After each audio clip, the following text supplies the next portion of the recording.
Welcome to LYLAS. If you grew up in the 80s and 90s, you probably know what that stands for. And this podcast is definitely for you.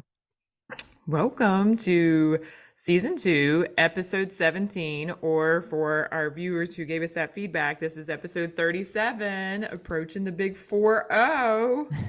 That's right. Getting there. Hey, I know, we've about done our age in podcast. That's pretty cool, I right? think that's pretty cool. Creep into the end of season 2, which feels That's good, right. right? It always feels good to complete something you start. Not that we're finishing this, but just completing season 2. Yeah, it does. Feels like a milestone. It does. And by the time that we get finished with season 2 and it kind of airs, that'll be about the year point when we even started talking about this podcast. That's right. And Yeah, so go us, 1 year. It's almost our year anniversary, Jen. I know. We've come so far. Right, and still got a long way to go. God bless. God bless. God bless. Well, it's a perfect time of year, and I like how our episodes have really, I feel, been more timely to like what's going on within like the calendar Hmm. portion, because I just think it makes it so much more relevant to all of our lives. And you just kind of dove back into the role as a school psychologist again, been doing the work there.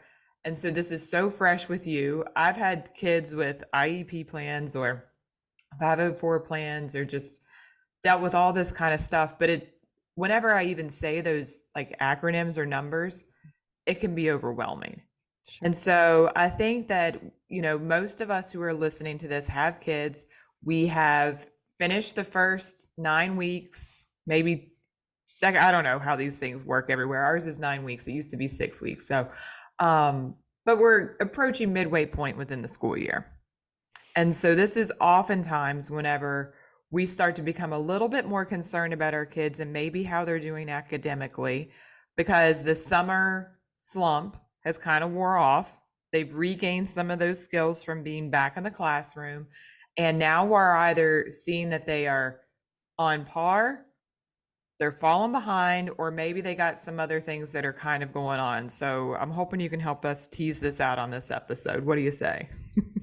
Yeah, I have this conversation, I feel like almost daily, if not definitely weekly, but daily with parents. And as my kids have gotten older and my friends' kids have gotten older, friends reach out. And I guess I realized this year, probably for the first time, that I maybe took for granted how much even my friends understood about special education and just education, maybe like the process and what to expect. And so it's interesting when people reach out. I kept thinking like, well, I feel like I've told you about this or I've talked to you about this, and maybe I haven't, or maybe like anything, I just assume that people have a little bit more background information, but I also deal in this every single day. And so you just kind of assume, and so I think breaking it down and helping people understand the options that lie within an education system is important for parents.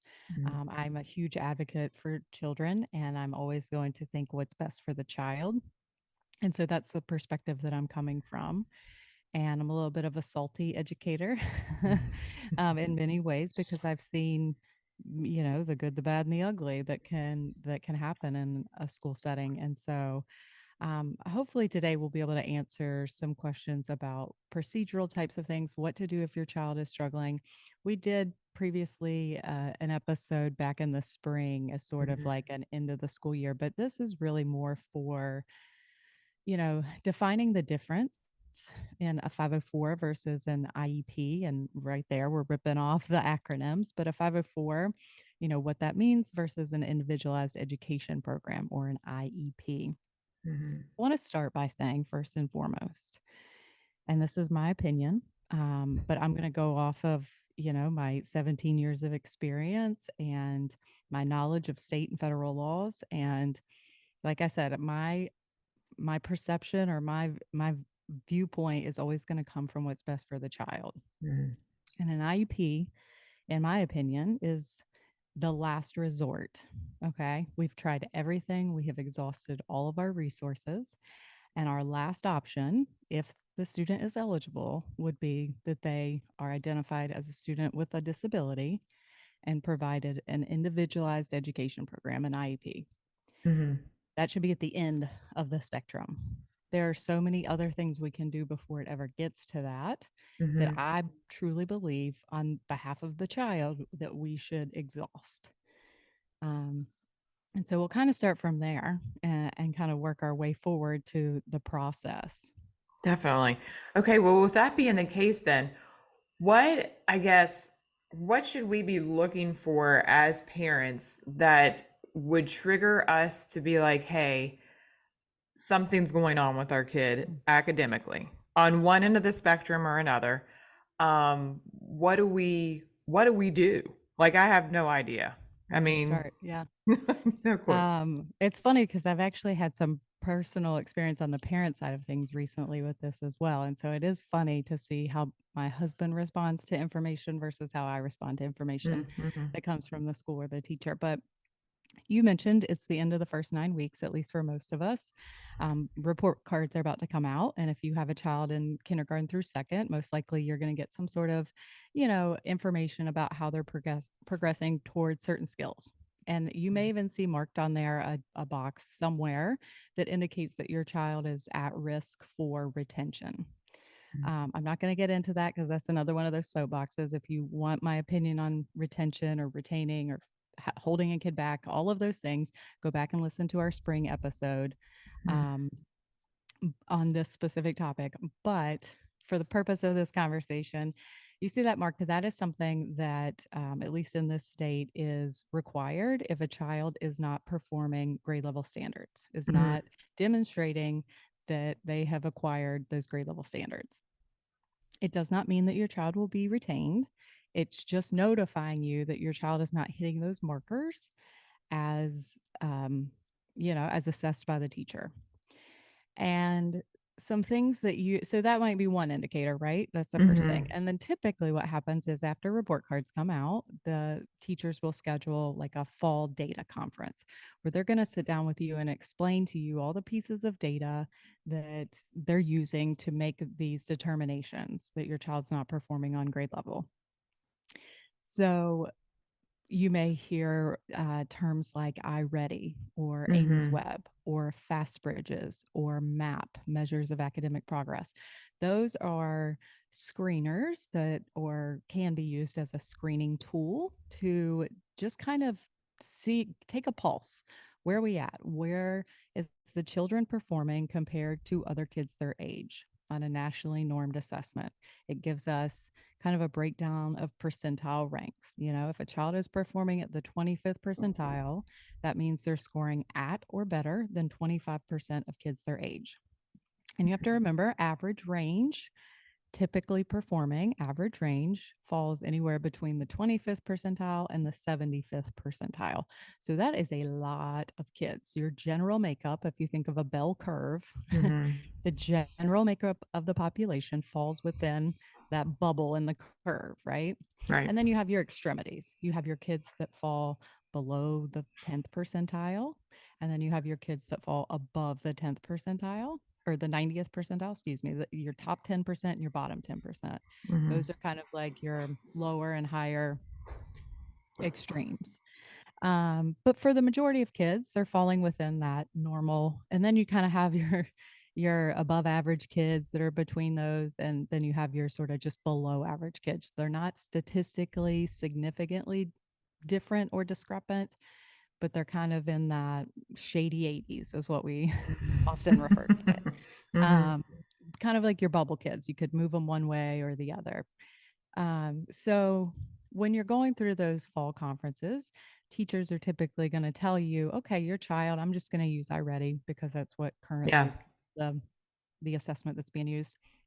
Your child scored at the let's pick one. Let's say your child scored at the 40th percentile in reading on iReady, and it's going to give you a breakdown of how they did on each skill set. Mm-hmm. 40th percentile is average, right? Your Mm-hmm. kid is going to, it gives the teacher information on some skill deficits that might be present. But overall, it's saying that the child is average in terms of what they demonstrated on that assessment compared to other kids their age in Mm-hmm. the area of reading. Same thing with math. Okay. Let's say you've got a kid that scored at the 8th percentile or the 15th percentile.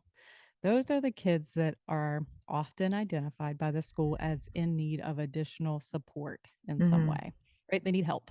The kid needs help. They need something extra. They've got several skill deficits and they're going to need something other than just that core instruction that they're receiving every day in class in order to increase to a level that gets them closer to their grade level expectations and their peers. And so that's what we would call like a tier two intervention, where you put a layer of support in place. And that can look very different. That could look like they get small group instruction with another teacher in the building. They might get, you know, they might be working in that iReady program on that personalized instruction that is tailored to how they performed on that assessment. It could, I mean, every school is different in how they provide that, but that's the next layer, right? That's you're Okay. gonna this is something extra that we're doing, and that's probably going to be um, provided. That information is going to be provided in that conference. Okay. Your child scored at this, and here's what we're doing about it. Mm-hmm. We're going to give you, we're going to monitor their progress using this assessment. And then we're going to give you information on how they're performing over time. Are they increasing and making the gains that we hope that they do? And so they typically take a benchmark 3 times a year. And so you are going to get a really good pulse throughout the school year. And it's like anything, you have to give it time. And a lot of times, a lot of conversations I have in the first 9 weeks of school are parents saying things like, I know they're behind. I just want to get them the help that they need. What I Mm-hmm. beg people to realize is that when a child is receiving anything outside of the general core curriculum that every other kid in the building is getting, that they are getting extra help. They are Mm-hmm. getting extra support that is targeting those skill deficits. And so Yeah. they're getting extra help that not all kids are that's not given to all kids. That's only given to those certain kids that have been identified based on how they perform on a screening tool. So for that parent, then, would you say to them that if their kid is falling within that average range, but they still see them as not performing according maybe to what they know that the child can or to their standards, right? Mm-hmm. Isn't isn't that kind of more the parents' job then at that point to like step up their game? Like I just feel like maybe I'm wrong. And again, I'm a clinical psych and so I have no idea what I'm talking about, but I would say that if all the assessments that the school is doing saying, "Hey, your kid is average," and the parents like, "Nope, I'm not having an average kid here." Mm-hmm. Um, isn't that kind of their job to then kind of maybe find them some like tutoring or to work with them a little bit more on their homework instead of just placing it all back on the school whenever really the school's saying like your kid doesn't meet criteria. I understand that you have these expectations, but Mm-hmm. there's not much more that we can do because according to our measurements and assessments, everything's fine. And so this kind of falls back in the parents' lap at that point, right? I would say, yeah, if your child is performing within normal limits, then the school, a school only has so many resources and so many people and so much time in the day. And so Mm-hmm. they are going to focus those resources of like extra support on the kids that are identified as needing that. And if your Yeah. child doesn't fall within that level, Mm-hmm. then no, they probably don't have the resources to provide any kind of like extra tutoring or things like that. Sure. And Um, nor should they really, just because your kid is making a B and you should think that they should be making an A. That's not necessarily the school's problem. That's Correct. that's kind of mom and dad. Let's step up, you know? Right. And that you come into that more frequently with like middle school students where you've got kids that perform exceptional on Mm-hmm. state tests and these benchmark assessments I'm referring to, but yet their grades are in the toilet. Mm-hmm. And so a lot of times I'll get a referral for like a 504 plan, which is, and I'll explain the difference in a minute, but I'll get a parent requesting that. And it's like, well, that's truly a can't it's a won't do versus a can't do, right? Yeah. It's not it's not that they don't have the skills necessary to complete the schoolwork and the classwork Mm-hmm. and turn it on time, but they're not it's a behavioral thing, right? They're not Right. doing that. Mm-hmm. And so, yeah, I think that we have to remember we want kids to experience negative consequences. As a parent, Mm-hmm. we want to take away all anything that could harm our child 100%. But that's a very easy, especially middle school. Let's face it, like grades are Mm-hmm. that like it's their middle school grades are not going to dictate what college they get into. Right. Grades really don't count until high school, in my Yeah. opinion. Mm-hmm. But in middle school, that's a good time for them to learn that, hey, I don't do my work and turn it in on time. I get a failing grade or I get a low grade, lower Mm-hmm. than the expectation set by my parents. Then that's a natural consequence for not doing what you're supposed to do, Yeah. not doing, not putting in the effort. Right. And if we constantly take away the opportunity for kids to have negative consequences, then unfortunately, the first time they experience it, it's going to come at a much bigger detrimental effect. You think Definitely. about that, in high school, Mm-hmm. if that's the first time they have that consequence, it could very well have some impact on what colleges or if they get into college or a trade program Mm-hmm. or whatever. So you want them to learn those lessons as young as possible. And that's, it's interesting to me how parents want, I mean, and I love my kids. I want to protect them as well. There are certainly things that I have to rein it in, Jen. Like, Mm-hmm. you've got to let your kids experience discomfort. Distress. Yeah. We talked Mm-hmm. about that, that you Yep. can't take it all away, as Chronic hard as that happiness is. episode. Yeah. Right. Yeah. Or just taking away anything that could potentially make them feel uncomfortable. Like, Mm-hmm. yeah, it's uncomfortable not to do as well as you're capable of and what your family expects you to do. Mm-hmm. But you also need to have that consequence so that maybe it will change your behavior. Right. Maybe you'll try harder. Right. Maybe you'll turn your work in on time. Those types of things. So anyway, we sort of got off on a tangent there, but um But the originally you answer had asked. is, yeah. Yeah, the answer is if your kid is performing within normal limits and they're progressing, that's the other thing. It's not enough just to say, like, hey, your kid's consistently scoring at the 40th percentile. You want to see growth just like the child that's Mm-hmm. performing at the 10th percentile. And when the state is looking at growth performance, right? I think Mm-hmm. all states give like school report cards.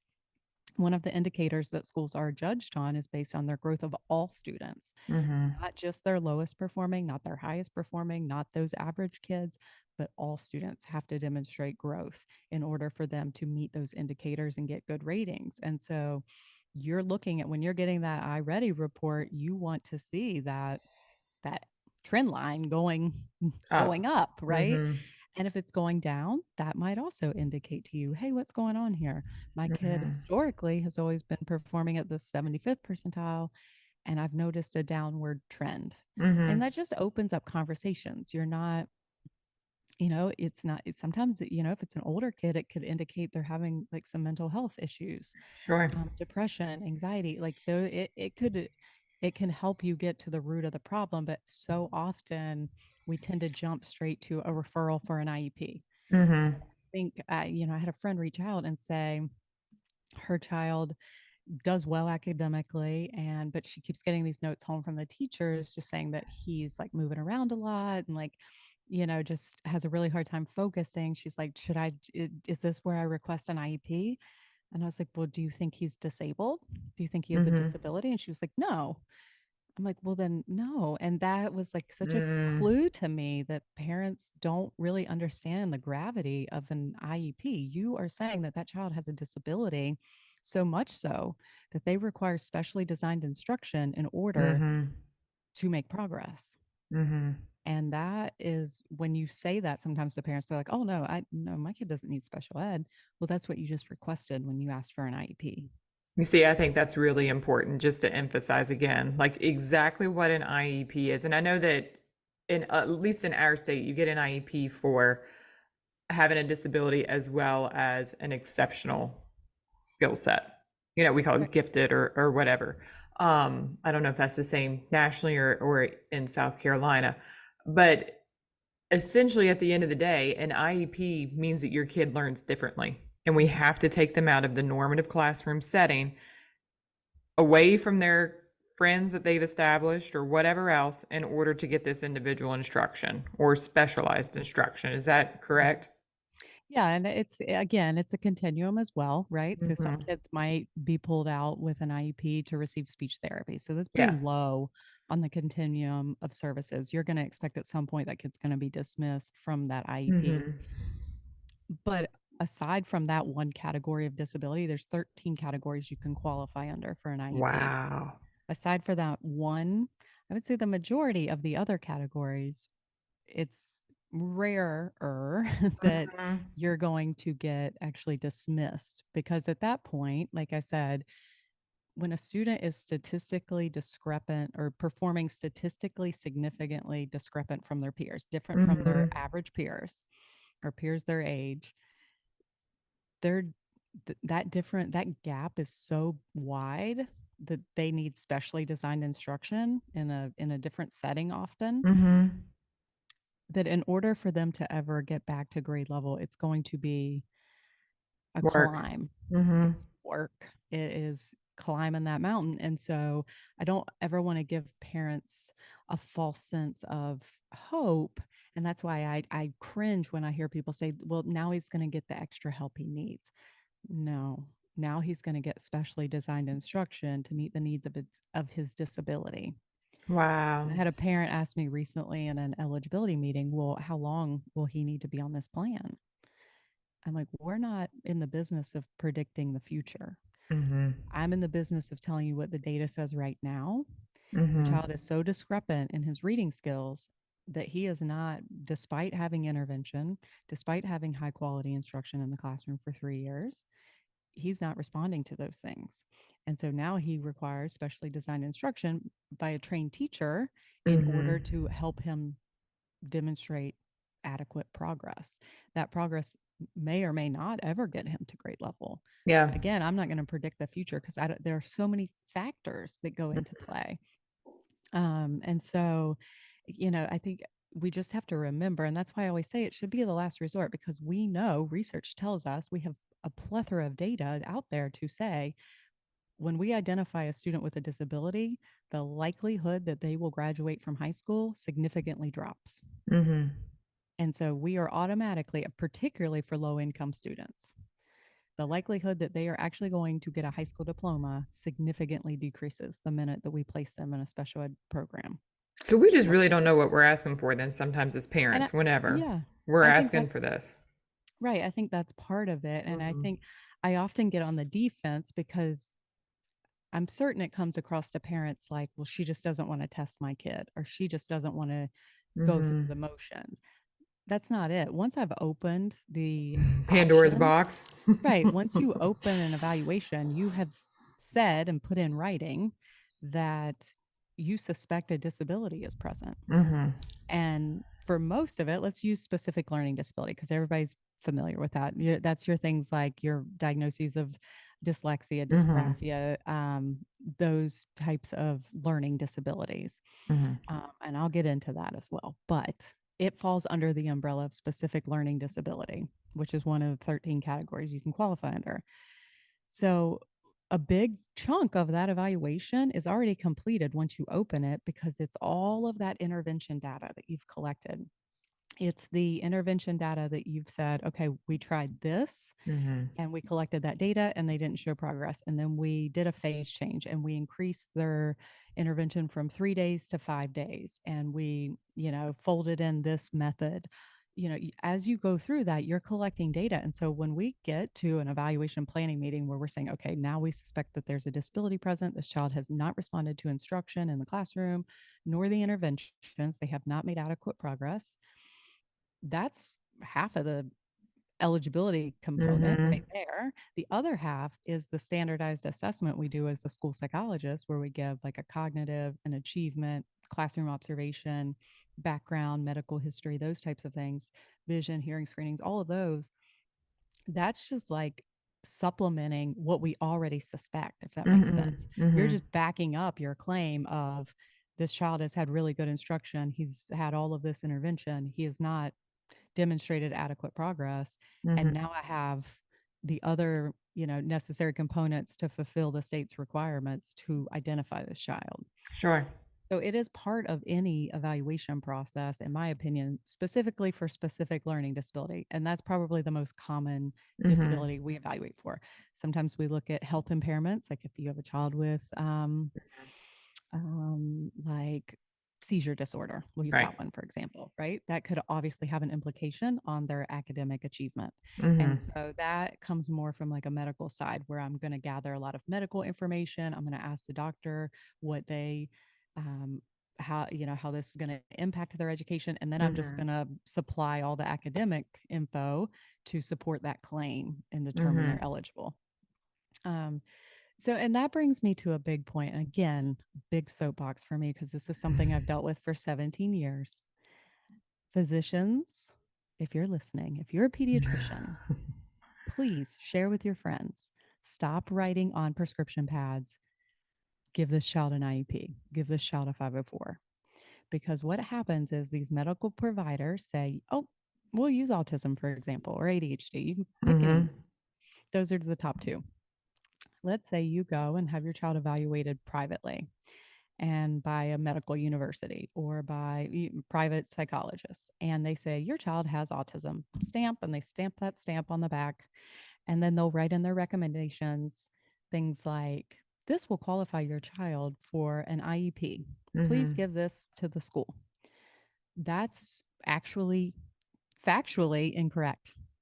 Having any kind of diagnosis does not equate to being eligible for an IEP. It's one piece of the very big puzzle that we have to put together as educators. We have to do classroom observations to back up our claims. Mhm. We have to show the data. We have to show all of the other components that only the school team can provide, their attendance. You know, just because just because they're not even responding to the intervention isn't enough. If I go back and look and see the kid has missed 90 days of school in the last 2 years, Mhm. I Yeah. can't rule that out. I can't say that they haven't progressed because of a learning disability Mhm. because they've missed 90 days of instruction. I can't Right. rule that out. And so there are so many other boxes we have to check as educators before we can ever determine if a child truly qualifies for a disability. Mhm. And so when we get these, I mean, you want to infuriate a school psychologist, hand them a prescription pad that a pediatrician wrote, give them an IEP Mhm. because it's infuriating. It's like they truly don't understand what we do and they don't understand that there is criteria that we have to follow, that Right. we have to be able to demonstrate we have looked at all of these things and ruled all of these things out or in, and that the Mhm. child is in fact eligible. And it just puts this false perception in the parent's head that my child's eligible for this and you're keeping them from this Right. when Right. that's not the case. It's just it's really I wish that we could come together as a medical community, as a education community, and really explain our roles in Mhm. determining eligibility for services. Yeah, is a stay in your lane almost kind of a thing. Yeah, Like I don't right. know that I'm you not would be sitting there writing on like a letterhead saying, please put this kid on 5 milligrams of Concerta. You know what I mean? Or exactly whatever the right. dosage is for it. Like, no, that's not what you do, and vice versa. Can I give you my educated professional opinion on if a child might have the symptoms of ADHD or autism? Absolutely. But I Sure. can't make that diagnosis. That's not within my scope of practice. Hmm. What I can do is do some assessments that would give a physician that information that they could then make that official medical diagnosis.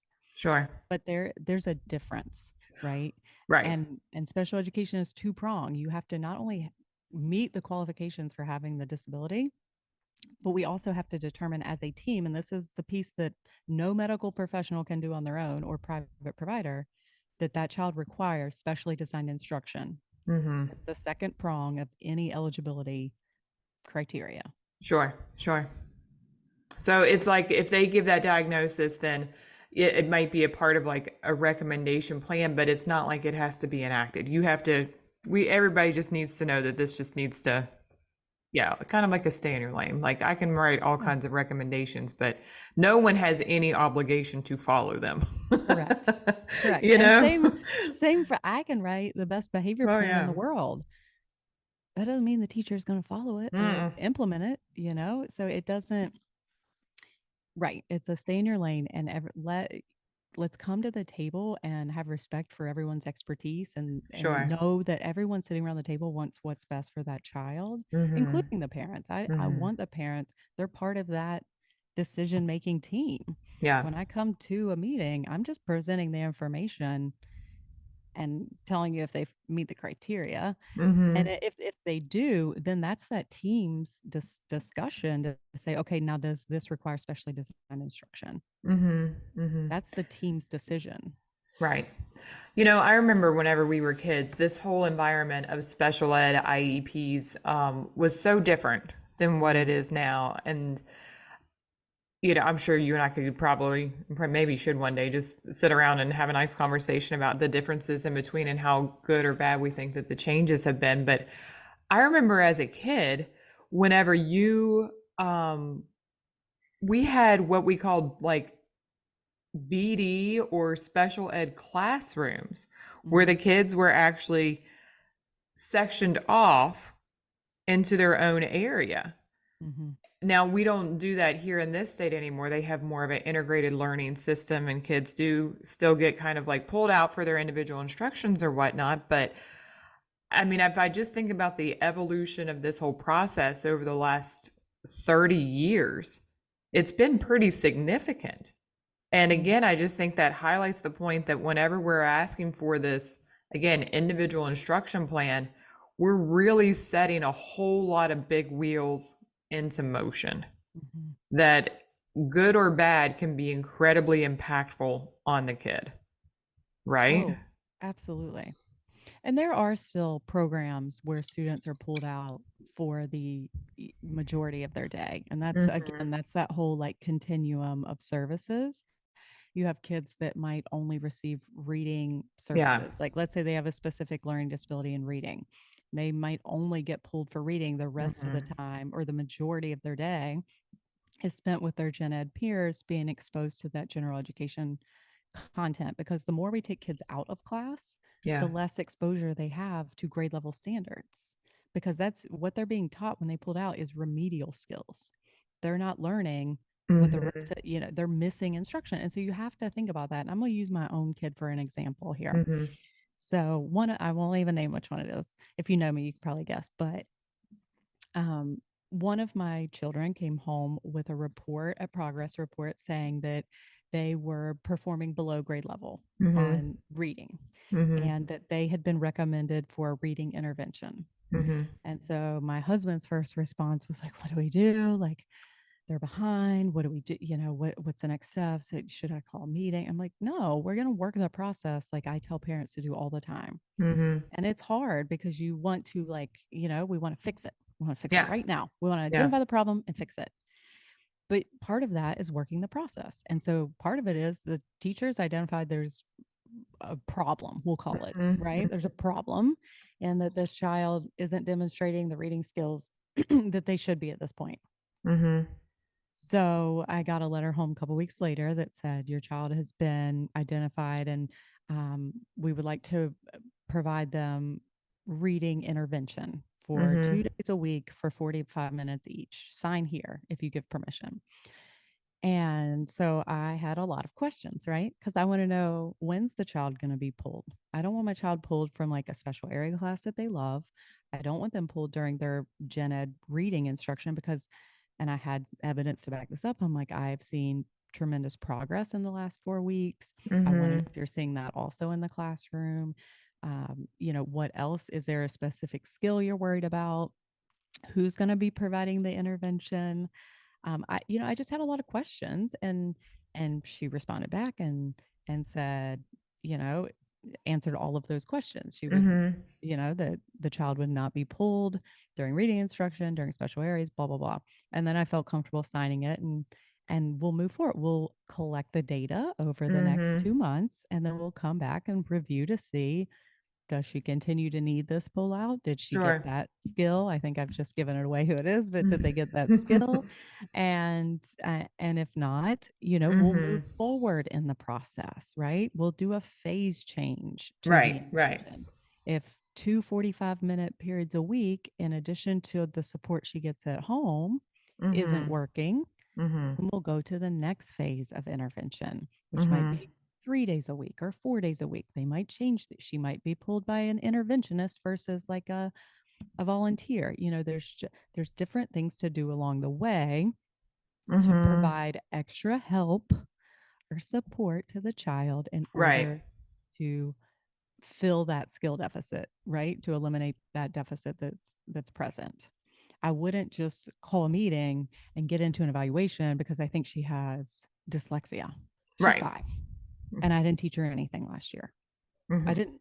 I We had fun and we had experiences, but I, I'm not a teacher and I didn't teach her anything.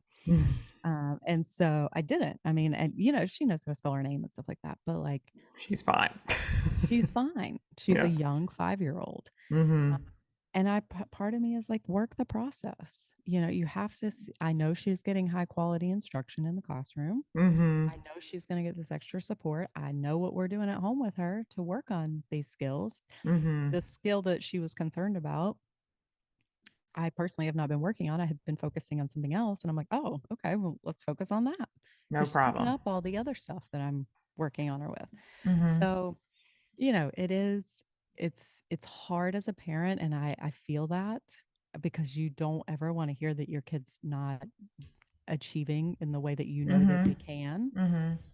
but also like who's perfect, Right. and if your kid is, congratulations, and Mhm. your life is going to be less meetings and maybe slightly less stress, but at the end of the day we have to give time to kids to develop at their own rate before we jump straight into something's terribly wrong.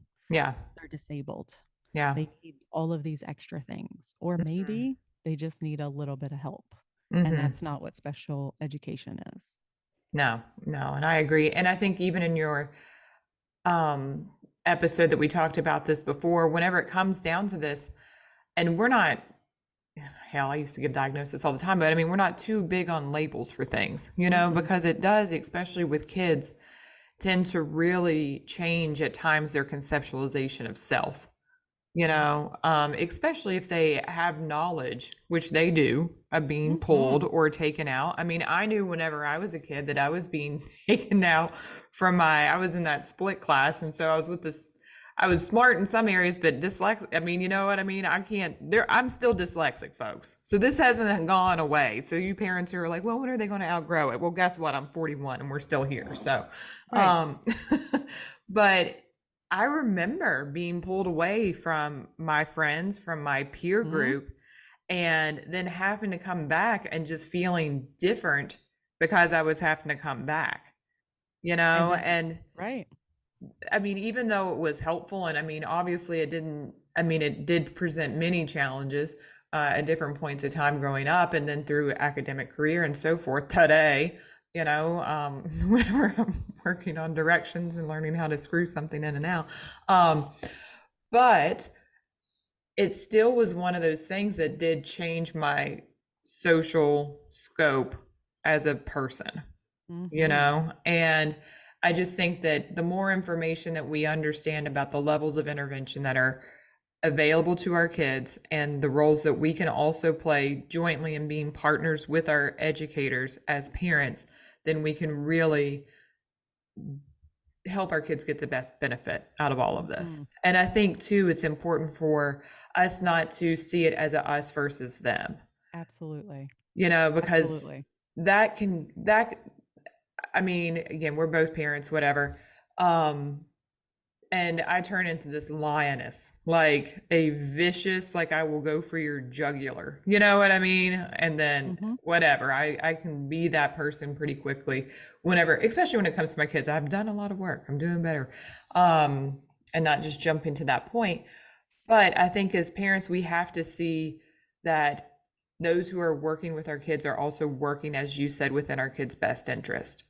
And we don't want to see this as being like a triangulation that then starts to take place where it's us versus them, us versus the kid. Like, what's going on here in order to come back down to the truth of the matter? We need to see ourselves as partners working on the same team with the same MVP key player in mind that we're all just trying to help make better. Yes, and I think a lot of parents well, most everyone comes from a good place, right? They don't want Mm-hmm. their kids to fall tragically behind. Right. They want them to get support as quickly as possible. We know with certain disabilities, it is very important to be identified early. Children Mm-hmm. with autism, that's important. And that probably should be identified before they ever step foot in a kindergarten classroom. If Yeah. you're taking to your child to a pediatrician appointment regularly, then there's a good chance that someone has already picked up on the fact that your child is not developing in those areas: Mm-hmm. communication, social, behavior. Three huge indicators that we know before the age of 5 that are often attributed to autism. Mm-hmm. So, a lot of times that's identified before they ever get into a school aged program. Mm-hmm. Sometimes in a preschool program. I mean, we evaluate children 3 and up, and so we have teams that specifically work with children that age that are well versed in what to look for Mm-hmm. to identify that. We know children with developmental delays. That's kids that may potentially have like an intellectual disability or Yeah. some severe communication disorder. Those are often they often fall under what's called developmental delay. And so again, those are your kids that are receiving like early intervention, sometimes even like from the hospital, Mm-hmm. or the baby net is probably a service people are familiar with, and or birth to three, I Birth think to is what it's three. called Yeah. in West Virginia. Mm-hmm. Like those services are in place to catch those kids early, to provide early intervention, because we know that that's a critical time for Mm-hmm. development. I'm t- when I'm talking about this intervention and putting things in place, I'm referring more to specific learning disabilities. Mm-hmm. And, like there's other categories like orthopedic impairment, vision impairment, hearing impairment. Those I feel like speak for themselves. Mm-hmm. Again, a lot of those come from a medical background, and we Right. get that information more through a medical provider. And then we just support to say, okay, here's why the child needs specially designed instruction. Mm-hmm. But for Mm-hmm. the vast majority of evaluations we do of specific learning disabilities, another thing that we'll run into is parents want them evaluated, first quarter of kindergarten or first quarter of first grade. And maybe they Mm-hmm. didn't go to kindergarten, or maybe they went to like a preschool kindergarten program. Sometimes it's fuzzy, a Montessori program, and those types of things where there's not really like data and intervention and that information for a school team to sit down and look at. Okay, this kid has had high quality instruction, has had this intervention, has not Mm-hmm. responded. I got a private report on a 4-year-old with a diagnosis of a learning disability. How do you know? What? What program have they been in and monitored to determine that they did not respond Mm-hmm. to explicit high quality instruction? So it's hard because I get where, as a parent, you're like, I want that early intervention, and that you should be looking for early intervention if you suspect your child has autism Mm-hmm. or developmental delays or an intellectual disability or something of that nature. Yes, you absolutely, or a severe communication disorder. Mm-hmm. Absolutely. But if your 5-year-old is not learning their letter names, there's some screeners we can do and that might tell you that they're at risk. But it is really hard as an educator to sit back and say, yep, this child has a learning disability. They're 5. Mm-hmm. No, you have to give kids a chance. You have got to give Right. teachers a chance to instruct that child and collect information to back up your claim. And so, a Mm-hmm. lot of times, I would say the majority of the kids that I placed under specific learning disability were my second and third graders. Mm-hmm. Because at that point, I had at least 2 to 3 years of data to back up my claim. They had been given extra help for 2 to 3 years. They had not responded to all of those levels of intervention, Mm-hmm. no matter if we increased it or whatnot. And then I could feel very confident in saying, yes, I do believe this child has a learning disability, and that specially designed instruction is our last and only option to Right. support them and show progress. So, I love what you said about like not letting it become us versus we, because that is so true, and everything works better when we work as a team. School, parent, we have got to trust each other, and that everyone sitting at the table has that child's best interest in heart. Mm-hmm. That's where every meeting has to start, in my opinion. Yeah. Yeah. And so with that, so we can talk to just briefly, maybe even about a 504, because that's totally different, maybe less Mhm. common than an IEP. Yeah, I mean, it's hard to say. I mean, I only have my limited experience. I've only worked in this state. I've only worked in Mm-hmm. um, primarily one school district. I mean, I've worked in two, but um, the bulk of my experience comes from one school district. But a 504 plan is very different. So an IEP, Mm-hmm. again, you've identified the child has a disability, you've identified it as a teen the child needs specially designed instruction, and you make a plan of how you're going to target all of that child's needs. A 504 plan is for kids. Let's use ADHD because that's by far the most common one that we get.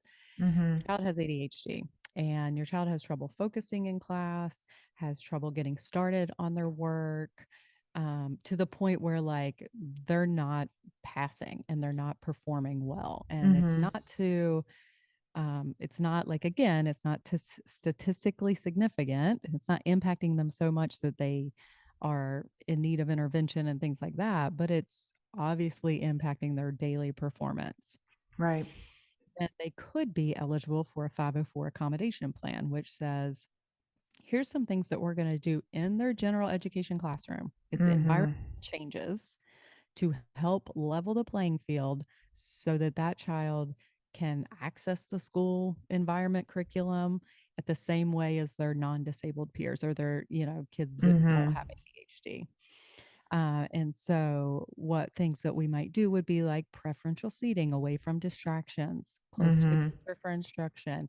They might have the teacher, we might write in a plan that the teacher checks in with the child and sort of plans how to get started, how to help them initiate a task, or just gets them started and then kind of like frequently checks in and make sure that they understand.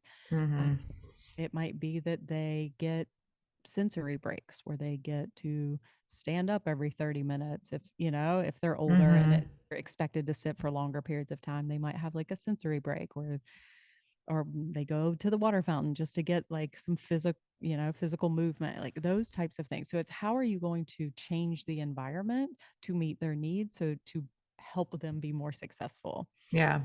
versus an IP that's like these specific services that we're going to give this child in order for them to demonstrate progress. Mm-hmm. That makes Mm-hmm. sense? Yes. Yes, it totally does. And whenever I think of a 504 plan, I think of course, diabetes, because that's my number one Mm-hmm. thing that I've deal with on a daily basis. But, that was something that, even in working within that community and volunteering within it, it was something that I would often tell parents that they might want to pursue with their school or with their physician, is getting on a 504 plan, especially with a medical condition that can be as disruptive to a Mm-hmm. person's learning and daily task and functioning, as diabetes. And, I remember whenever I would be going through school and, I would, at that point in time, be early college or whatever, I'd sit down with my professors and be like, hey, these are some of the signs that I have that I may not be aware of, that my blood sugar is changing, and we need to make some different types of accommodations for it. But then, Mm-hmm. even with Cameron, whenever he was diagnosed, I remember going to the school and actually sitting down with all of his teachers and administrators and us talking about like what this means, what we're going to Yep. do, how this can impact him. These are the signs that his sugar's high or low, just things to help to limit the impact that the condition can have on him in an academic and social setting, because school is both. Mm-hmm. And what we can all do again as partners to assist him in moving forward. And so much of that, I feel like maybe in that role, the parent shares in the education of the condition and of Mm-hmm. the needs. Yeah. And I think that that too can be a beautiful partnership that gets formed from that process. And it's one that needs to be repeated. And so Mm. I would also say that, just because he's in seventh grade and everybody knows him as the T1D in seventh grade that plays golf, that does not mean that his teachers in eighth grade also understand him as a diabetic. You know what I Right. mean? And so Right.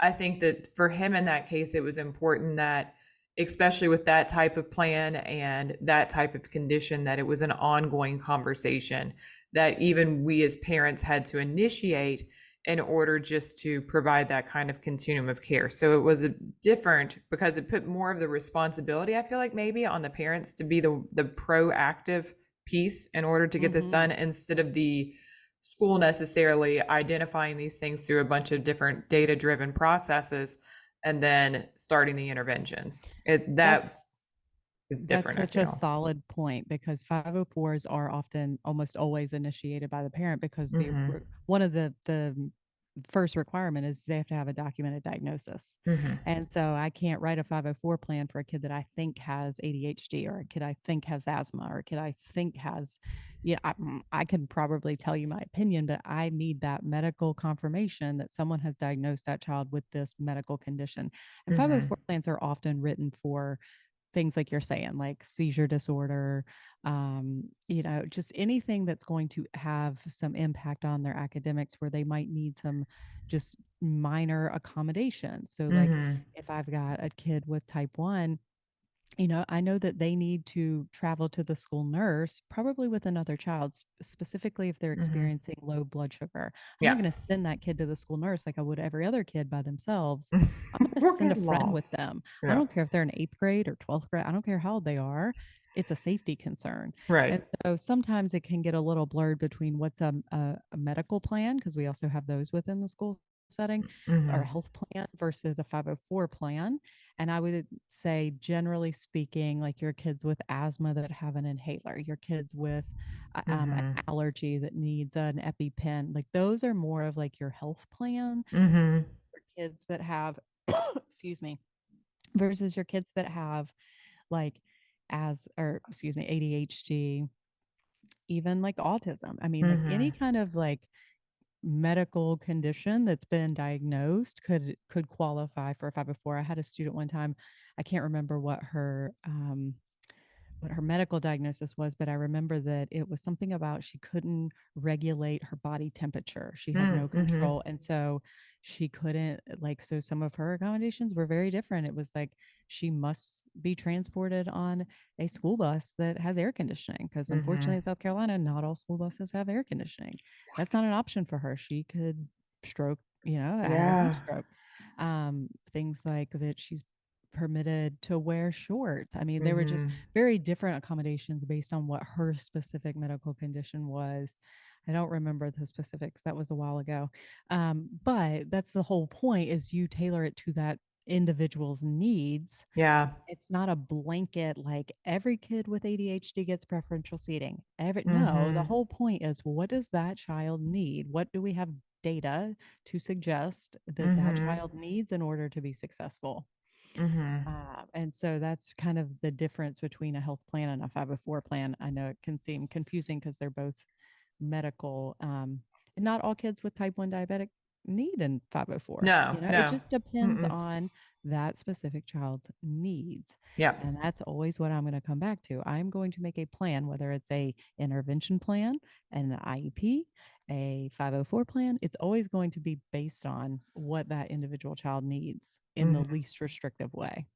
Mhm. And isn't that beautiful? I mean, if that's To have options, yeah. isn't that beautiful? Why aren't we taking advantage of our options instead of flooding the system with referrals for special education? Because that is still happening. And it's very frustrating because it's the same conversations over and over and over again. Yeah. Um, and that's not to say that if you're a parent and you're getting stonewalled by your education system or your team and you feel strongly that they're ignoring you, Mhm. like let's say they're giving you information but they're not providing any kind of intervention support or they're not providing any kind of suggestions, then you may want to reach out and find an education advocate that can help you Yeah. um, understand your rights as a parent, because that's important too. The parent, you do have rights to your child's education and programming Mhm. and placement and all of those things. But I just, I hope that people are listening to the years of experience and Mhm. certifications and all the things we go through to become educators and to advocate on behalf of children, to listen to these experts or whatever you want to call them. Mhm. You know what I Mhm. mean? These credentialed people that have looked at all the information and are giving you their best suggestions. You know, Mhm. that's where that's at least in my experience, I've never worked with a school team that was like, hey, let's try to make this kid not be successful. Right. Like, Right. that's never been the goal. And so I hope that parents truly hear that, like in their bones, that those educators are there for a reason and Mhm. that we have to come together and respect each other's suggestions and hear each other and not come in with an agenda either way as Mhm. an educator or as a parent. You know, Right. we need to work as a team to come up with the best plan for that child. And that's it. And Right. that's it. I mean, whew, let me get down from that soapbox. Oh, God bless. God bless America and the Amen. education system. God bless the Right. educators that show up every day. No doubt.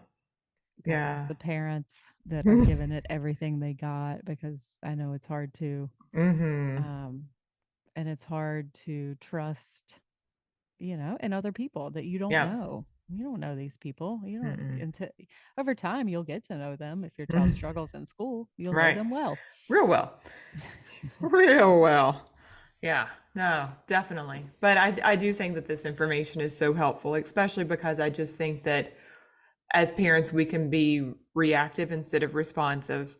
Yeah. And that it's not like we're looking for problems, but whenever we see something that is outside of our normative expectation for things, then we Mhm. become sometimes hyper focused on it.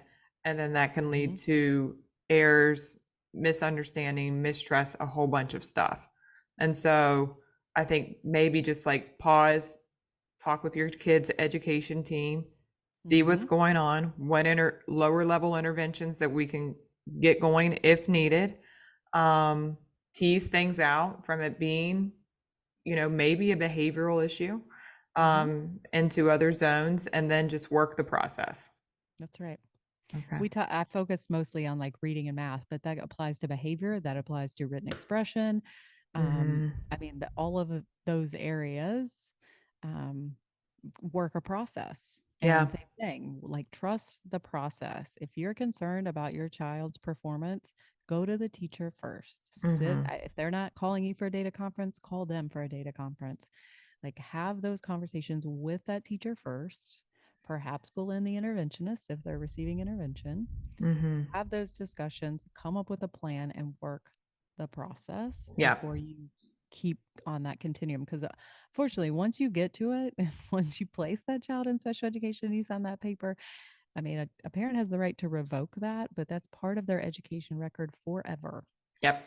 And just know that that's things that people look at and make judgments. Unfortunately, if you've That's got a fair. kid that Mm-hmm. had an emotional disability and had a ton of behavior issues, is really hard not to view that person in that light Mm-hmm. first day they walk into your classroom, or to be, oh, when's that going to happen? When they going to flip a chair? When they, Yep. all of those things become part of a record once we put it into those wheels in motion Mm-hmm. for evaluation. And so just be mindful of that and think about what's best for your kid.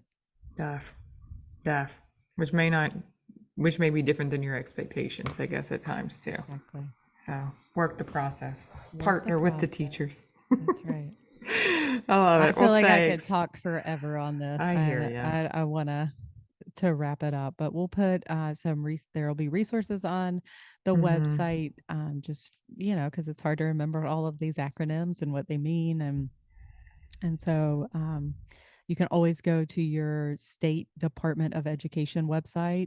Good There, point. all of this information will also be up for your individual state because each state is different. They govern their education systems, Mm-hmm. but when we're talking about disabilities, we're talking about federal law. And so some of Yeah. that is consistent, or it is consistent across states. And so, Mm-hmm. um, as educators, we have to know both, both state and federal law. So there are people in your building that can also answer these questions for you. Don't be afraid to ask them. Just don't go in demanding them. We don't like Right. that. Right. Don't And that's tell us fair. what to do. I don't go to the doctor and tell them what medication to put me on or what to diagnose me with. Have No, some respect for our educators no, we too. don't like that.